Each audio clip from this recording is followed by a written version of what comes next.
Imagine trying to drive a car where you have to manage 200 different steering wheels at the exact same time just to keep the car on the road. That is essentially the level of focus required to weave just one piece of a cheek, the royal textile of Myanmar. 200? I can barely manage two shoelaces. Is this just a fancy patterned shirt we're talking about, or is it something more? It's often called Luntaya Acheik, which literally translates to 100 shuttles. It's a fabric that produces a shimmering three-dimensional wave pattern so complex that it was once reserved exclusively for the Burmese monarchy. Okay, if it takes 100 tools to make a single piece of cloth, there has to be a fascinating reason why someone decided to make life that difficult for themselves.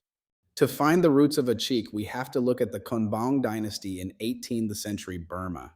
The royal court in Mandalay wanted a textile that distinguished the elite from the commoners, something that literally couldn't be faked. So it's the ultimate quiet luxury move. You can't just buy a machine and crank this out in a factory. Precisely. In fact, back then, the world was a collection of city-states and kingdoms where your clothes were your ID card. Silk weavers in the Amarapura region developed this technique to mimic the undulating waves of the Irrawaddy River. I'm picturing these weavers. Was this a solo job, or did you need a whole team to handle 100 shuttles? It was and still is a team effort. You need at least two highly skilled weavers sitting side by side, perfectly synchronized. They pass these tiny wooden shuttles back and forth, building the pattern row by painstaking row. The world at the time was shifting toward faster production, but the Burmese royals went the opposite direction, favoring extreme labor over speed.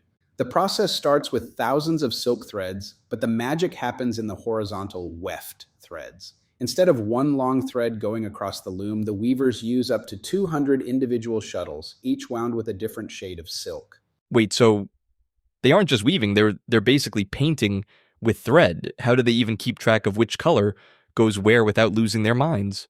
They follow a master design, but they have to interlock the threads of various colors to create those iconic wave patterns. This creates a trompe l'oeil effect, an optical illusion where the fabric seems to shimmer and vibrate as the person wearing it moves.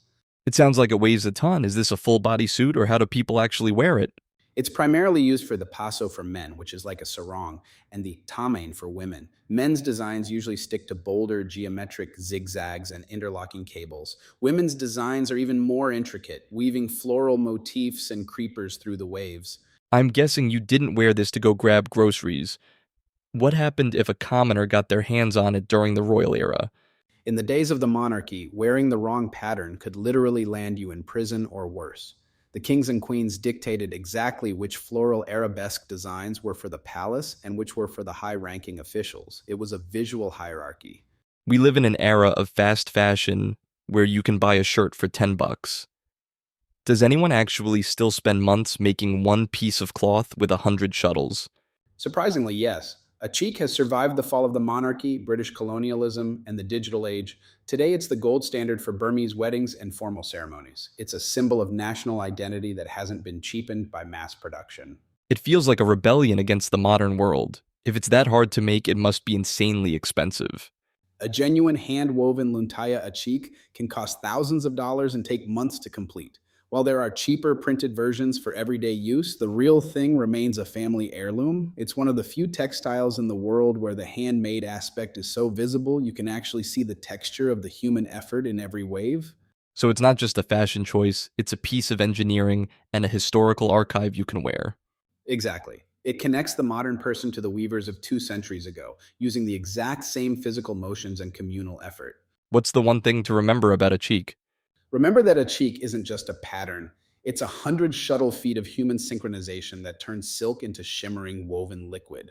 That's Wikipodia, every story on demand. Search your next topic at wikipodia.ai.